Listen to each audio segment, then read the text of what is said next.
He beheld a creature stepped fully formed from his blackest childhood nightmares, a rotted monster who had dragged himself from the sea.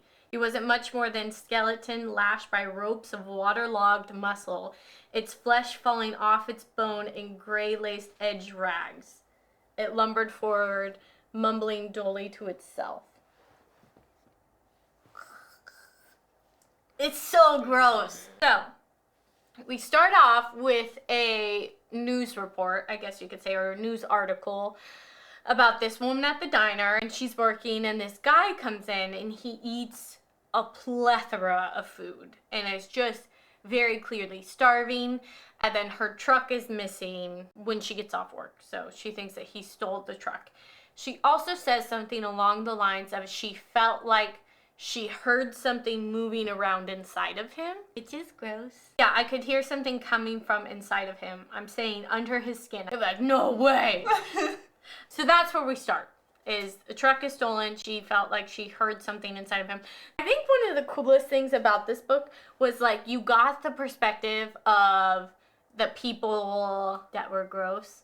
So the next chapter is the guy who stole her car that was really hungry.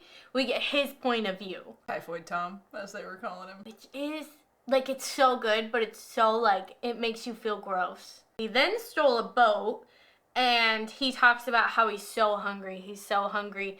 And then he goes to, he finds a boat, and then he goes to this island where he then eats sea moss and the crab that's walking on the beach, and he shoves that in his mouth, and it's so squishy and delicious. Eating anything and everything within sight. And he's just like, eat, eat, eat, and eat. He's hearing this voice in his mind telling him, eat, eat, eat. Yeah.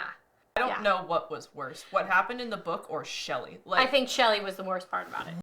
So Shelly, like, you don't obviously find out right away that he's crazy. But we had a feeling, I know, at the beginning of the book. Like, that's who I kept, because I know there's 5 boys, who's the 5th one, and I kept forgetting, and I was like, it was like Max. The man at some point grabs clumps of dirt and shoves them in his mouth. I also back to our other book. The whole point of the book is that he didn't turn him away, but at the beginning of this book, there is an instant where Tim is minding his damn business outside at night, and he had a fucking choice. When this thing is so far away, and he doesn't know he's a man yet, and it's like when you hear the stories of people talking about seeing cryptids for the first time, you're like, you had an opportunity to turn around and not be a part of it, and here...